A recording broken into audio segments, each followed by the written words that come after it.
Ano 'to, 6 ay akin pala 'yan.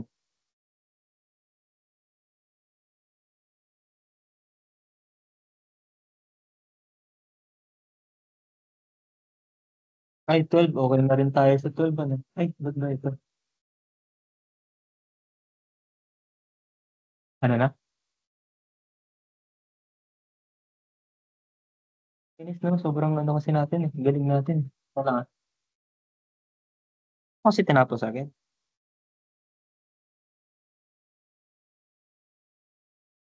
'di ba? Ta's 13 na tayo, 16 hanggang module 3 na 'yun.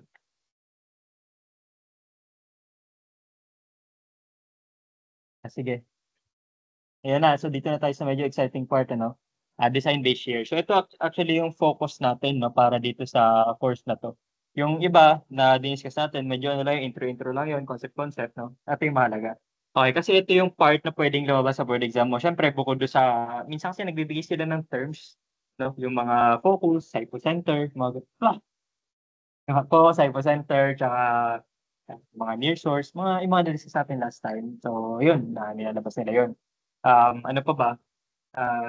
Bukod dun calculation ng design based shear. So ano yung design based shear? Sabi natin 'di ba, ang pinaka-concept kasi niyan 'di ba, yung building mo nakatayo sa ground 'di ba, at rest siya tapos biglang gagalaw yung ground 'di ba, magkakaroon ng inertial forces. Okey, ngayon ang tanong, ano yung acceleration niya? Kasi kung maalala mo 'di ba, force is equal to mass times acceleration, yung pinaka-general formula natin 'no. So may mass ka, eh, alam mo yung mass, sabi natin 'pag bumibigat yung building lumalaki yung force 'di ba, kasi nga force is equal to mass times acceleration. Ngayon tanong, ano yung acceleration? Okey? So, yung acceleration is kina-calculate natin, kino-consider natin yung iba't ibang factors, okey? Yung factors na yun depende sa method na gagamitin mo, okey? May iba't ibang method, sabi natin, um, kapag gumana yung isang method, kahit hindi siya gumana dun sa iba, okey pa rin siya. Bakit? Kasi there are different levels of difficulty 'no, tapos kapagka mas okey siya dun sa mas mahirap na difficulty ng procedure, 'di ba, okey pa din yun. Kasi kaya nga ginawa yun 'di ba, para mas maganda yung result. Nakuha niyo yung idea, 'di ba? Halimbawa yung simpleng assumptions, 'di ba, hindi okey yung design, 'di ba? Kasi ano yun, eh, oversimplified yun, eh, 'di ba? Ngayon kapagka ginawa mo yung mas advanced tapos nakita natin, okey naman pala siya 'pag mas detailed yung calculation, okey pa din yun. Okey, point is, hindi necessary na gawin mo lahat ng nakalagay dito, okey? So isa lang, tapos 'pag okey na, okey na yun. Ngayon siyempre may mga limitations din yan, katulad nito meron tayong di-discuss na iba't ibang ano, procedures tapos papakita natin yung mga, limitation niya. Okey? So ang ano natin, ang siyempre reference natin is NSCP 2015, ang seismic is nandoon sa section 208. I think yung wind ay nasa 207 yata 'no? Ayan, sabi dito, "Any structure may be and certain structures defined below shall be designed using dynamic lateral load force procedures." Okey? So, sabi, kahit anong, structure mo puwedeng dynamic. Bakit? Kasi yun yung pinaka-advanced. Okey? Dynamic, yun yung pinakamalupit sa lahat, pinakamahirap gawin, pero since siya yung pinaka-accurate, puwede mo i-apply sa lahat, wala siyang limitation.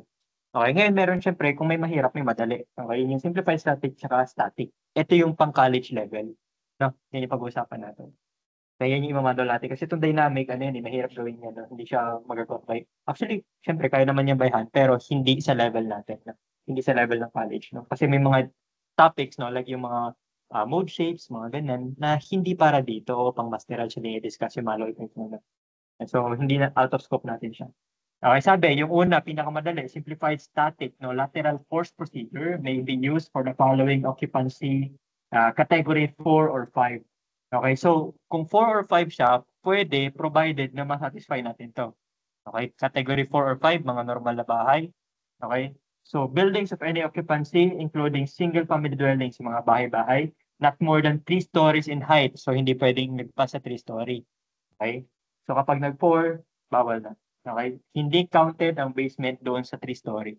Ang kina-count natin is yung above ground, okey? Tapos sabi light frame construction, yung magaan lang. So usually mga wood gano'n, which is hindi naman natin ginagawa. So yung mga concrete, hindi na light frame yun. So ano ibig sabihin, bawal na 'to, di mo na agad 'to magamit 'no, 'pag concrete na ano 3 story.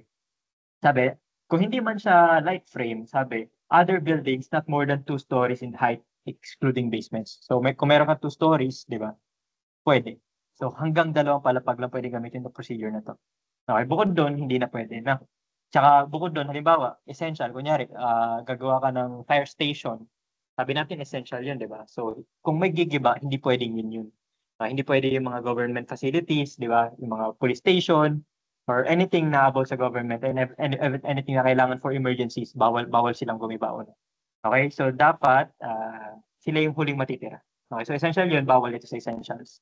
Okay, bakit? Kasi category 1 yun. 4 or 5 lang to. Okay? Yan. So simple naman, no? And so simplified design based here. Okay, so structures conforming to the requirements section 28.4.8.1 may be designed using this procedure. So ano yung design based shear? Ito yung total na shear doon sa base. Kaya nga base shear, di ba? So yan yung gagamitin natin sa design. So itong base shear na to, i-distribute natin dito.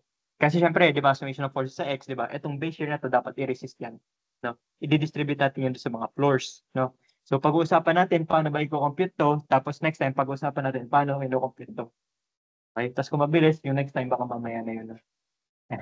So, base year, paano mo kukumputin yun kapag simplified static? Itong formula na to lang. Yan lang. 3CA over R. Yan yung acceleration niya. Makita mo, di ba, sabi natin, mass times acceleration, alala nyo? Ito na yun, di ba? Nandito na yung mass niya. Parang pwede mo isipin ganun. Acceleration times mass. Pero actually, hindi rin masyadong tama yun. No? Kasi weight to.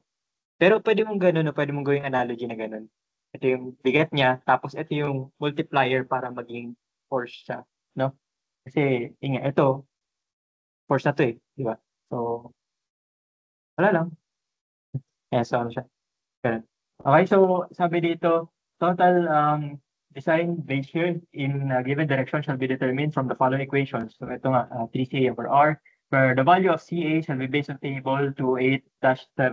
No, for the soil profile type, when the soil properties are not known and in sufficient detail to be determined, when the soil properties are not known in sufficient detail to be determined, to determine the soil wala kasing comma eh, that may company.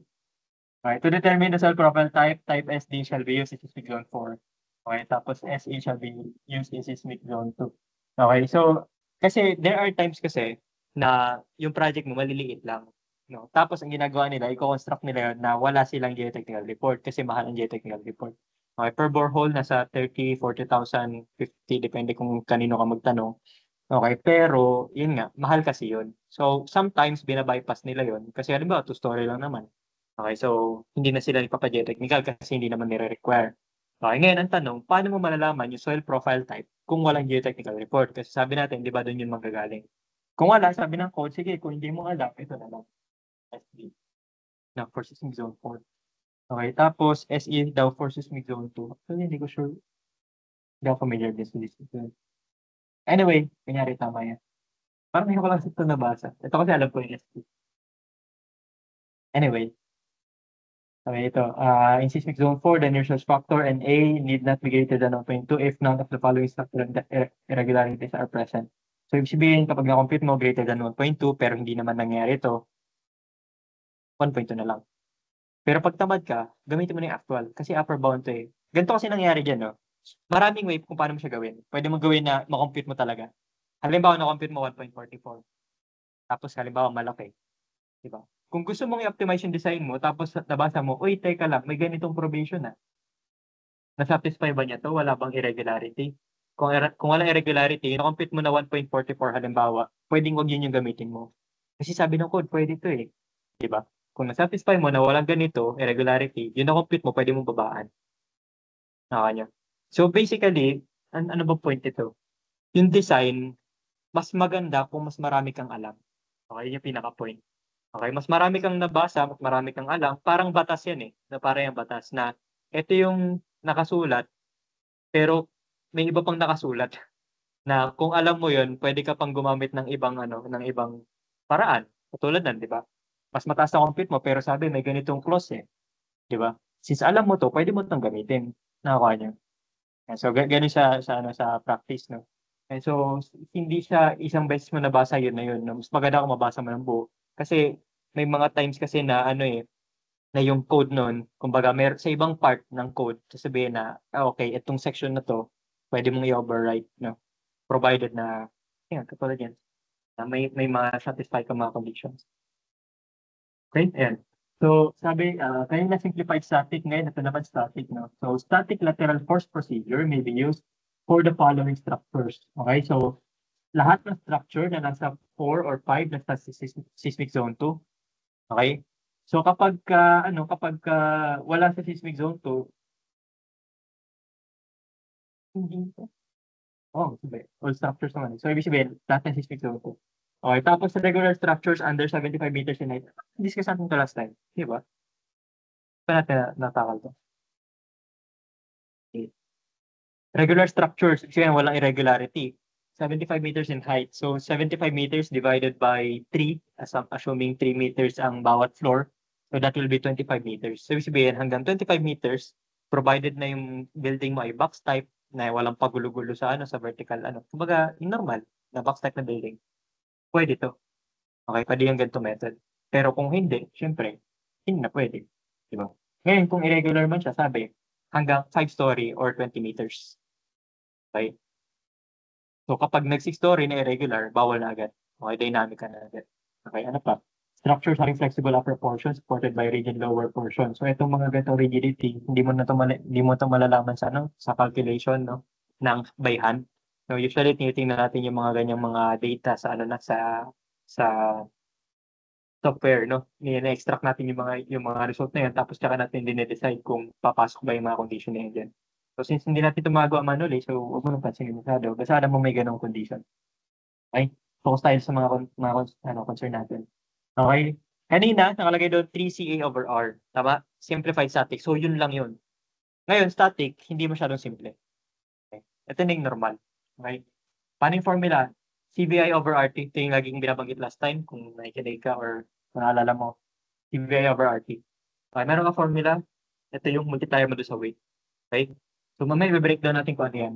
Bukod doon, meron kang maximum. Ang maximum mo is 2.5 CAI over R. Okay? Tapos, meron kang minimum na 0.11 CAW. Okay? So, actual, maximum, minimum. Tapos, kung seismic zone 4 ka, meron ka pa additional. So, basically, apat i-solve mo. Kung seismic zone 4. Kung seismic zone 2, itong tatlo na lang. Okay? Again, actual, maximum, minimum. Simple lang naman intindihin, no? Ngayon, kailangan lang alam mo yung formula. Okay? So, ito, makikita mo dito, nasa denominator yung T. Okay? Ano yung T? Yung T ay yung period. Okay? Kapag ang period ay, imagine mo ito yung formula, no? Okay? Kapag nasa denominator siya, anong mangyayari sa structure mo? Or ito muna siguro. Imagine mo yung meron kang ting-ting. May ting-ting ka. Tapos, lagyan mo ganun, syempre magsasway yun. Kapag kinapalan mo yung ting-ting, anong mangyayari? Di ba? Yung sway niya ganun, titigas, di ba? Kapalan ng kapalan, di ba? Parang gagano siya. So, parang ang mangyayari nun, yung pag-sway niya, parang mas bumababa yung second, di ba? Yung time para bumalik siya sa dati. Okay? So, ang nangyayari nun, anong effect niya sa structure? Okay, sinasabi natin is that, okay, di ba, force. Itong hindi to velocity. Ano eh? Shear yan, shear. Okay, shear. Okay, force yan, force. No? V force shear. Okay. TVI over RT. Okay, so pag mas malaki ang T, denominator, ano mangyayari sa velocity mo? Velocity, shear. Ano mangyayari sa shear? Pag mas malaki ang denominator, ano mangyayari sa shear mo?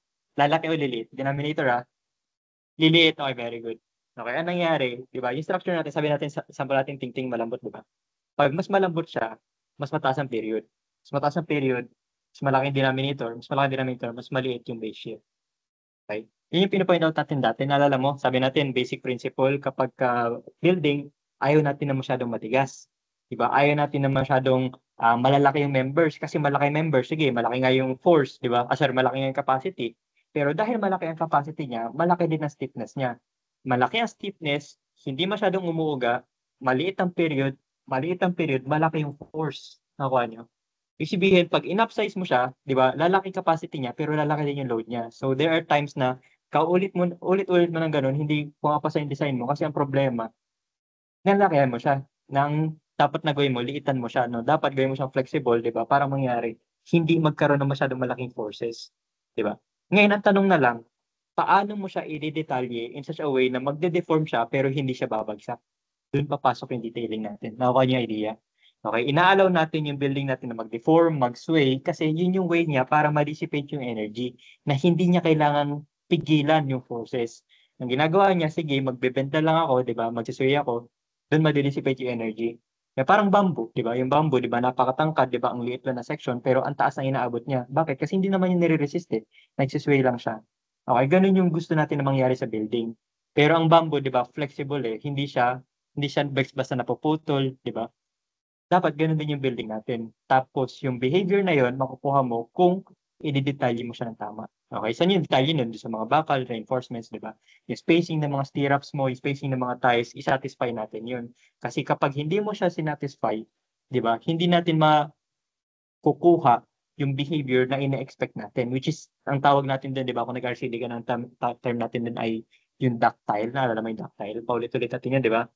Sabi natin ductile. Ano yung ductile? Sabi natin ductile structures or members dapat ay nakikita natin na pag mag-fail, magbe-bend, 'di ba? Sabi natin, yun yung way niya eh, 'di ba? Magbe-bend siya pero hindi bumabagsak, 'di ba? Makikita mo nasisira unti-unti, 'di ba?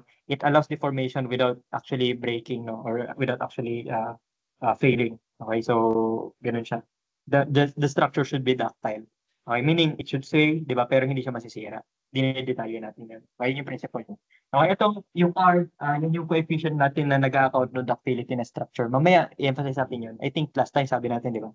Babalikan natin itong R na to. Sobrang halaga niyan, sobrang halaga niyan. Okay? Yung CV, near source factor yan, no? Coefficient siya. Nakabase yan doon sa lupa na pinagpapatungan, tsaka gano'ng kalapit siya sa fault line. Okay. Tapos importance factor, syempre, kung anong type siya, di ba? Sabi natin, kapag ka normal, 3, 4, 5, pare-parehas 1.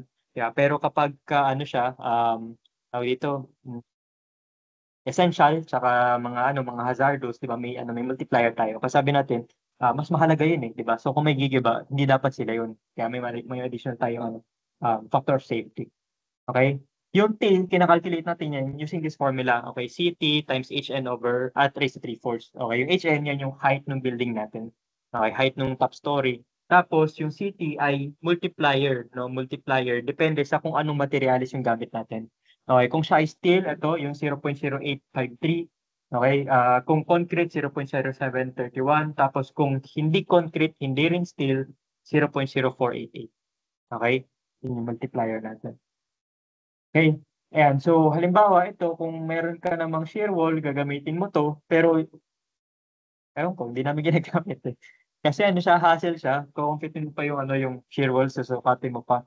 Wag na lang, di ba? Dito ka na lang, dito ka na lang. Pero may ambag naman yun, nakakatamad lang siyang gawin. Okay. So, then, yun nga, sabi natin, di ba? Ikaw ang engineer, call mo yung method. Okay, alternate yun eh. Eh, nasabi, alternatively. Call mo, gagamitin mo ba? Hindi. Ikaw, di ba? Eh ako, ayoko eh. Dito na lang ako. Mas madali ito. Ako kanya yung point. Okay? Ikaw ang engineer, ikaw magde-decide ng methods. Binibigyan kanya ng alternative. Pero ang ano kasi niyan, di ba? In general, mas hassle, mas maganda. Okay? In terms of result, kunyari, kahit anong gawin mo, hindi na pumapasa yung building mo, edi i-recompute mo yung period gamit to. Malay mo, kung may shear wall ka eh, di ba? Baka makatulong to sa calculation mo, di ba? Na makita natin na workable siya. Hassle lang. Yeah. Pero again, binigyan ka alternative procedure kasi probably may ano yan, may magandang madudulot yan. No?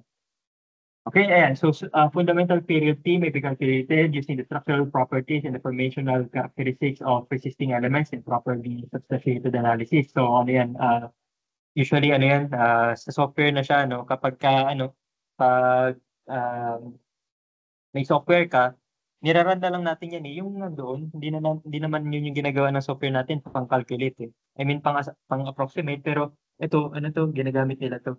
Ay, kung makita mo, merong W, deformation, and so, ano kasi ina-account yung pag-move ng building mo, no? Yung sa actual period. Okay, ano yun eh, nanggaling yun doon sa period is equal to, naalala mo yung may square root of, yung may mga stiffness, may square root of, may K is equal to square root of M over something yata, hindi ko na maalala. Basta yung something sa mechanics, no? Din lang din ang galing yun, no? Din lang din ang galing. Okay, pero again, hindi natin siya masyadong ginagamit. Bakit? Kasi una, nasa college ka, hindi mo naman ima-manual 'to, 'di ba? Kasi hindi mo naman kaya 'yun. Okay, so dito lang tayo sa taas. Okay, pero sinasabi lang natin na merong ganito, na hindi mo gagawin. Kasi si software ang gagawa niyan. Okay, hassle 'yan 'pag i-manual mo. Okay, dynamic, sabi natin, lahat ng hindi papasok sa kanina na pag-usapan natin, dynamic, dynamic. Yun lang siya. Okay. So, basically, kung basahin mo yan, sabihin niyan, o lahat ng hindi kaya nila, sa akin, sa kanya na yun. Okay? More than 75 meters, okay? Over 20 meters na ano na um, not having same structural system. So, ibig sabihin, merong irregularity, di ba? Mag-iiba ng structural system. Di ba? Basically, siguro kung gusto mo siyang sauluhin, na wag na lang kasi hindi ko naman itatanong. Yung simplified static tsaka static, may condition siya. Siguro summarize na natin, no? Simplified static at static, may condition para magamit mo. Ngayon, kung yung building mo hindi papasok sa mga condition nila, automatic dynamic. Yun lang. Kasi ang dami pa sinasabi nito, pero basically sinasabi lang niya is, sabi niya kanina, di ba, kahit saan pwede ang dynamic. Dito, in-state niya na specifically, kailan mo siya kailangan talagang gamitin. Okay, which is basically kabaliktaran ng mga diniscuss natin kanina. Di ba? Sabi kanina, di ba, pag lagpas 75, bawal ang static. Eh di syempre, pwede na dun yung dynamic, di ba? Ito yung sabi niyo. Ay, yun yung kulit eh, no? Yun yung sabi niya. Okay, so dynamic analysis procedures when used shall conform to the criteria established in this section. Okay? The analysis shall be based on an appropriate ground motion representation and shall be performed using accepted principles of dynamics. Okay, structures that are designed in accordance with this section shall comply with all other applicable requirements of these provisions. Okay, ito yung ano natin, no?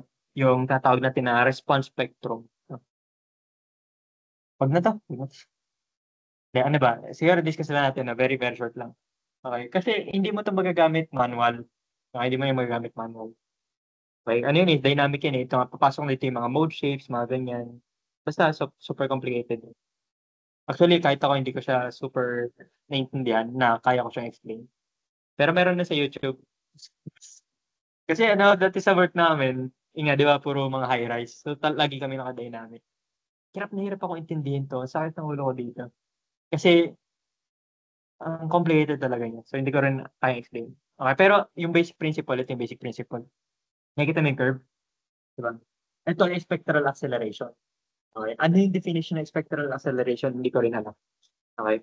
Pero alam ko na yung na something acceleration siya. Naalala mo, di ba, force is equal to mass times acceleration. Pag mas mataas ang acceleration, syempre mas mataas ang force. Tingnan mo yung graph. Spectral acceleration versus period. Nakikita mo dito, ito yung period, di ba? Ay, acceleration na sa taas. Ano nangyayari habang tumataas ang period? Bumababa. Okay. Bumababa yung imumultiply mo na acceleration to sa mass. Okay. Ibig sabihin, the more na flexible yung building mo, mas lumiliit yung forces. Okay. Yun yung basic principle natin. Okay. So, ganun siya, ano, kapag seismic design, di ba, kung gusto mong bumaba yung seismic loads, di ba, babaan mo yung loads, di ba, ay, babaan mo yung loads, liitan mo yung sections, syempre, dapat, ano, yung papaksa pa rin naman, di ba, yun nga. Pero again, yun nga, again, ano siya eh, pag design balance siya eh, may sweet spot, di ba? Dapat strong enough to resist the loads, pero hindi very strong na magiging sobrang stiff niya. Kasi kapag dadating yung point na kaka-increase mo ng size niya, magiging sobrang tigas niya na ang mangyari, hindi lalo siya papasa dahil sobrang laki ng forces niya. Dahil sobrang tigas na niya. No, may ganong, ano, may mga ganong concept. Yun yun siya. Yun yung ano, basic na, ano, siguro very, very short explanation ng response spectrum, no? Okay, ngayon itong curve na 'to may pinanggalingan 'yan. Okay, so i-YouTube mo na lang, okey? Kasi hindi naman talaga pang-college 'yan 'no, hindi naman talaga pang-college yung level, okey? Yan, so hindi mo siya kailangang malaman sa ngayon. Ayan, tapos mo na.